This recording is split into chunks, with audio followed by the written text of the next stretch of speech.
सुवर्णाक्षराने लिहिला गेलाय. या इतिहासाच्या शौर्याची अनेक पानं आपण आजवर उलगडली आहेत. पण या अनमोल अशा इतिहासाच्या पानांमधील एक अपरिचित असं पान आपणा समोर उलगडण्याचा आमचा हा एक छोटासा प्रयत्न. छत्रपती शिवरायांचे संस्कार, त्यांची प्रजेविषयीची आपुलकी, निष्ठा, प्रेम, सर्व काही वंदनीय. त्या काळचे राजांचा शब्द झेलणारे त्यांचे शिलेदार, स्वराज्यासाठी प्राणार्पण करण्याची, झोकून देण्याची मर्द मराठा मावळ्यांची वृत्ती, सर्व काही या इतिहासानं नेहमीच अधोरेखित केलंय. प्रणाम त्या संस्कारांना आणि विचारांना. थोडस आजच्या काळाकडे पाहूया. आजचा युवक निश्चितच बदलत्या परिस्थितीची आव्हानं समर्थपणे पेलणारा, त्याच्याकडे क्षमता, मानसिकता, दूरदृष्टी, समाजासाठी चांगलं करण्याची उर्मी आणि ऊर्जा सर्व काही आहे. या युवा पिढीलाही आमचा सलाम. पण तरी देखील मंडळी, आमच्या युवा पिढीतली काही मंडळी संस्कारांपासून कुठेतरी भरकटताना दिसते. नाहीतर का आपल्या गडकोटांना विकृत स्वरूप आलं असतं. कुणी मद्याच्या बाटल्या फोडून या ठिकाणी वीकेंड, 31st, हॉलिडे एन्जॉय करताय, तर कुणी तोंडाला स्कार्फ गुंडाळून अनैतिकतेचे धडे गिरवताना दिसतंय. कोण गडाच्या महाकाय शिळांवर आपल्या न केलेल्या कर्तृत्वाचे बालिश नामकरण करून इतिहासाचा हा ठेवा विद्रूप करण्यात मग्न आहे. अजूनही संधी आहे. चला, ही सर्व अपप्रवृत्ती नष्ट करण्याचा आपण सर्वजण या निमित्तानं निश्चय आणि प्रतिज्ञा करूया. आपल्या पन्हाळगडच्या शौर्याचं एक अपरिचित असं पान उलगडूया. शौर्य गाथा पन्हाळगडाची, पन्हाळगडाची, अर्थात वीर गोंडाजी फरसन, गोंडाजी फरसन.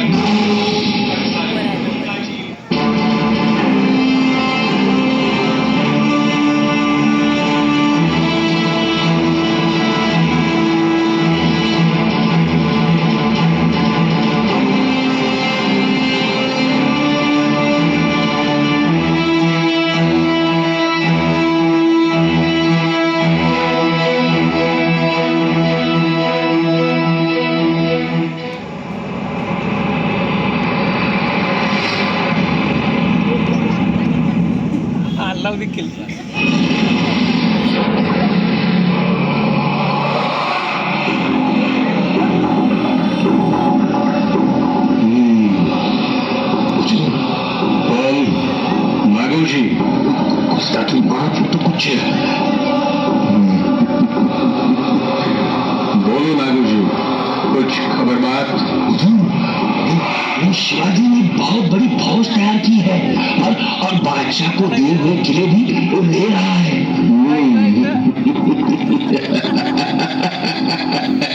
वाह, बहुत खूब, काबिले तारीफ. लेकिन क्या वो यहाँ आएगा पन्हाळगढ़ पर? नागू जी, शिवा तो रायगढ़ पर चूहे की तरह छुप कर बैठा है. नागू जी, हम हजरत बादशाह का नमक खाते हैं. बादशाह की खिदमत करना तो हमारा फर्ज है. हमारी जान पर हक है तो सिर्फ बादशाह का. बादशाह हजरत मोहम्मद आदिल शाह ने हमें सीख दी है, बगावत का कसूर नजरअंदाज नहीं किया जाए. और रही बात शिवा की, तो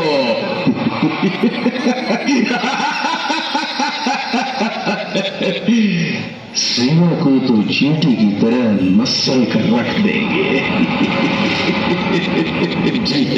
जी जापना, कुठलाही होणार नाही याचा यकीन असावा. काफिले बर्दाश्त नहीं की जाएगी. कोई आया तो उसे खदेड़ डालो. जाओ. फतेह खान जी हुजूर. क्या तुम्हें यकीन है ये कौन आया था अभी? ये मरहट्टे लोग हमारे लिए लड़ सकते हैं? जहां पनाह वो क्या कहते हैं, अरे हाँ, गीता, वो भगवत गीता इन्हें पढ़ाती है। जग में बाप, बेटा या भाई, चाहे कोई भी सामने आए, दुश्मन तो दुश्मन होता है। और नागोजी का ईमान तो आदिल शाही सल्तनत के पैरों में बंधा हुआ है। ये लोग तो ख्वाब में खाई कसम भी निभाते हैं। सुभान अल्लाह।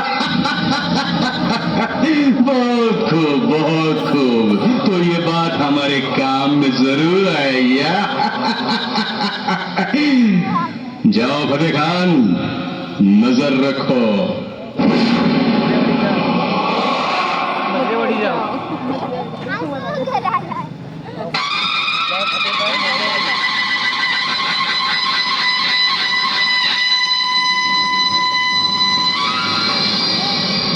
राजे, अहिवंत गड घेतल्याची खबर आली आहे. जगदंब जगदंब, आम्हा संतोष झाला.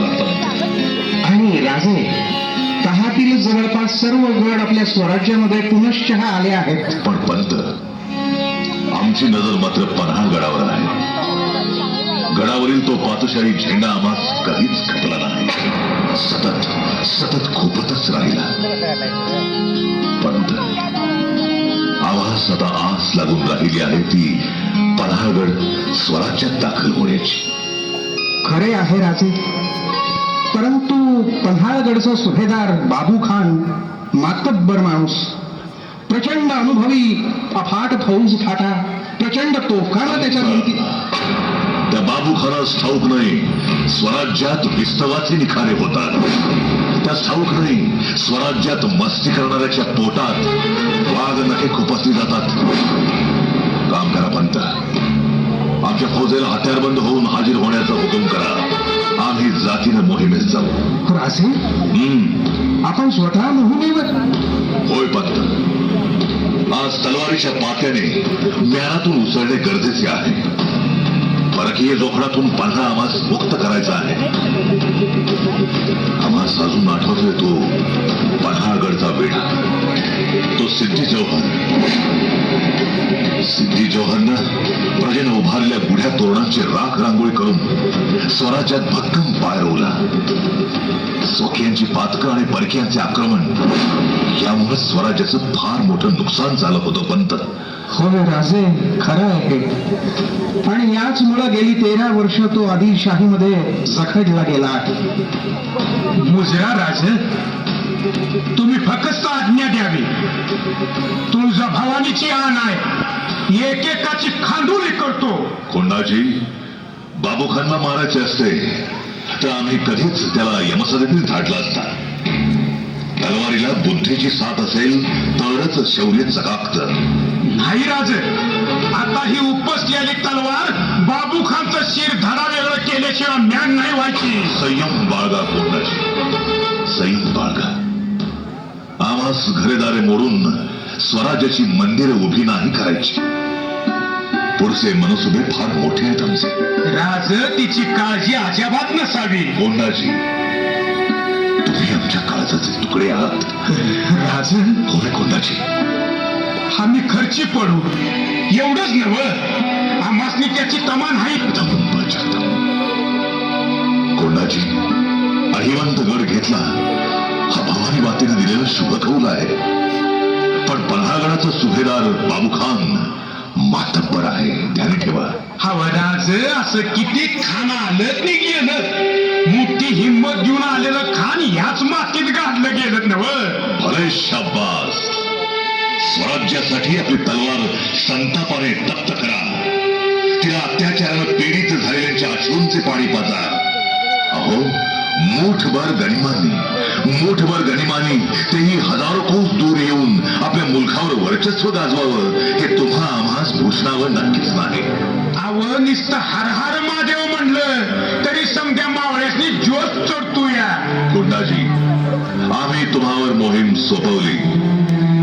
अण्णाजी दत्तो पुढे आहेतच.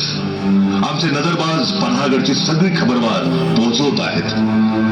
आता सांगा, किती फौज हवी आपल्या सोबत? 2000, 3000, राजे 4000? अहो राजे, काय करायची हजाराची बात? फक्तच तर 300 गडी द्यावत. फक्त 300 मावळे? होय महाराज, 300 पण नाहीत लागायचे, पण अगदीच वाईट दिसेल म्हणून 300 गडी मागतोय. कोणाची?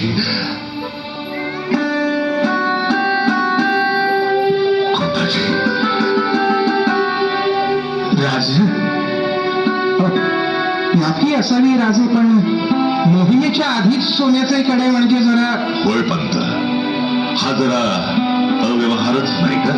नाही म्हणजे थोडं स्पष्ट बोलायचं तर कामगिरी फत्ते करण्यापूर्वीच इनाम बहाल करणे म्हणजे जरा चमत्कारिक वाटले म्हणून. काय करावं पंत, आमचं मन फार हळवं झालंय. हे सगळे आमचे जीवलग, आमचा एकही शब्द खाली पडू देत नाहीत. आमच्या शब्दाखातर कोणी खिंड लढवतो, कोणी दर्यास धडका देतो, कोणी आपल्या मुलाचं लग्न बाजूला ठेवून बोलतो, हा रे लगीन कोंडाण्याचं आणि मग माझ्या रायबाचं. पंत जणू ही आम्हास डोळ्यानच विचारतात, सांग राजा सांग, या स्वराज्यासाठी माझ्या संसारावर काय काय ठेवू?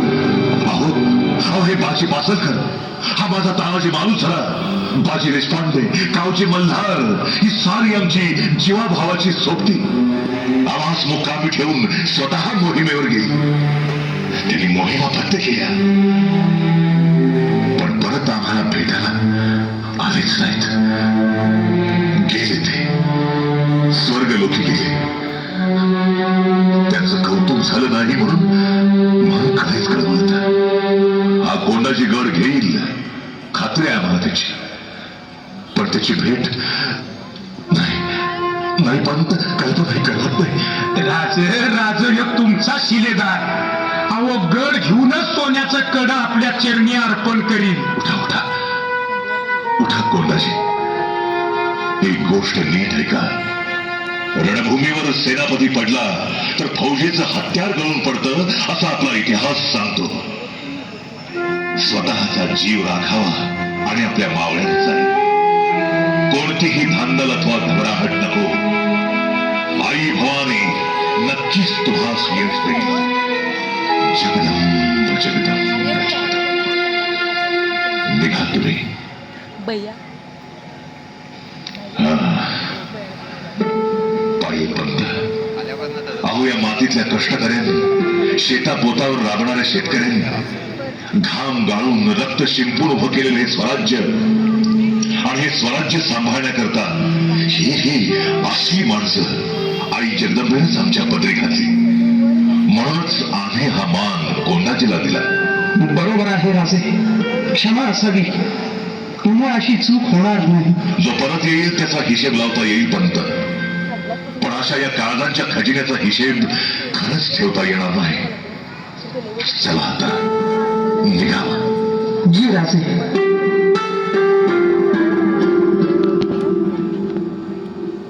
6 मार्च 1676, फाल्गुन वद्य प्रतिपदेची रात्र. अंधार मी म्हणत होता, पावलं कुठे पडत होती कोणसाठी, पण दाट काजळीगत पडलेल्या त्या अंधारात कोंडाजी फरजंद आणि अनाजी दत्तोंच्या त्या 60 मावळ्यांना दिसत होता तो फक्त पन्हाळगड. त्यांच्यात प्रचंड उत्साह आणि रोमात वीरश्री संचारली होती. पायाखाली येणाऱ्या काट्याकुट्यांची त्यांना यत्किंचितही पर्वा नव्हती. आपल्या राजाच्या चरणी पन्हाळगड समर्पित करायचा एवढंच वेळ त्यांनी घेतलं होतं. छपात हे मावळे मध्यान्ह रात्रीला गडाच्या एका उंच अशा पुसाटी बुरुजाजवळ येऊन पोहोचले. काळा कभिन्न ताठ असा आकाशाला गवसणी घालणाऱ्या उंचीचा तो बुरुज. वर नजर जाईल तशा आसमंतातील फक्त लुकलुकत्या चांदण्या दिसत होत्या. हा कडा इतका भयान होता की इकडून चिटपाखरू सुद्धा फिरकणार नाही अशी याची मांडणी. म्हणूनच या कड्याच्या माथ्यावर किल्लेदारानं गस्त पहारे ठेवले नव्हते. आणि नेमका याचाच फायदा कोंडाजीच्या नजरबाज आणि जिगरबाज मावळ्यांनी घ्यायचं ठरवलं. या गुपचूपच्या सावध राहा.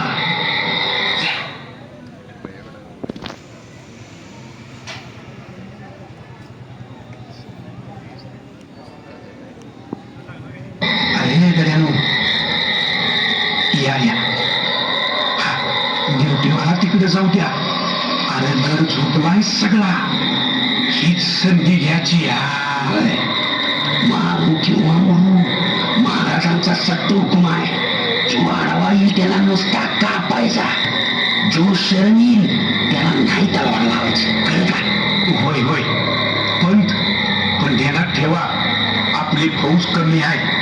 आता लढायचं हाय ते महाराजांच्या गनिमी काव्यानंच. कुणाची हळू बोला, तुला सुखावा लागेल. अण्णाजी, चला आम्ही जातो. तुम्ही इथंच दबा धरा आणि चढाई करतो आम्ही. हा जा निर्गात जा. आणि कर्णाजी, जी कोंडाजी, घराचं दार उघडताच इशारा द्या बरं. जी.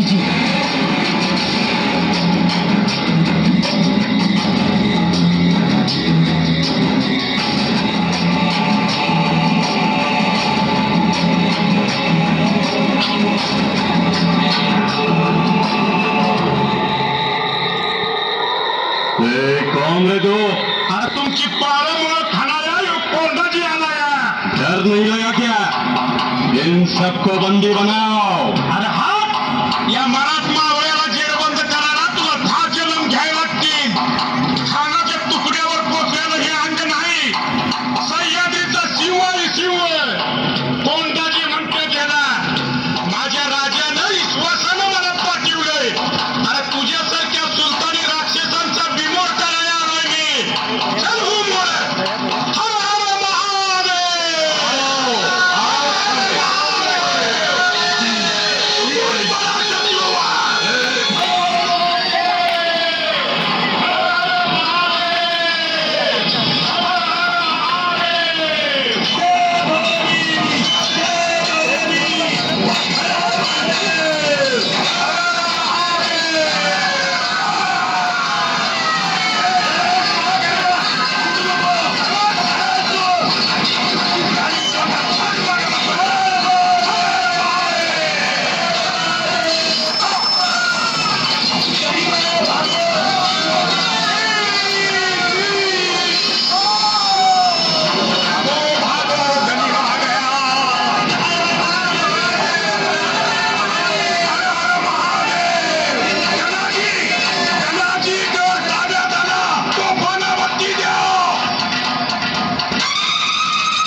शुभवार्ता वाऱ्याच्या वेगानं रायगडावर पोहोचली.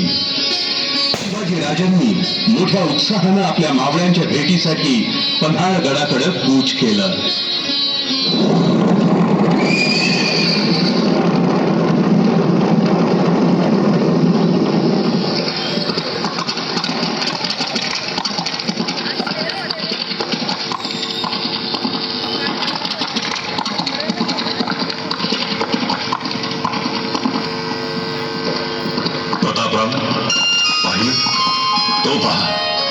तो पहा गड घेऊन सिंह येतो आहे.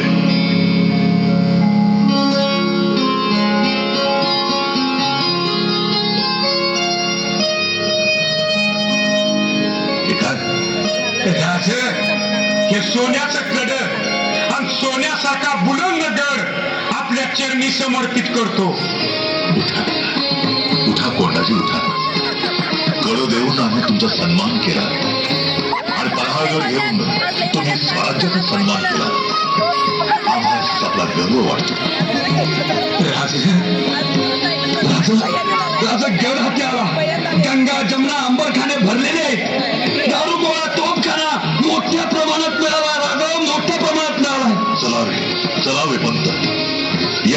त्यापेक्षाही स्वराज्यासाठी लढणारं धन पाहण्यास आम्ही आतुर झालो आहोत.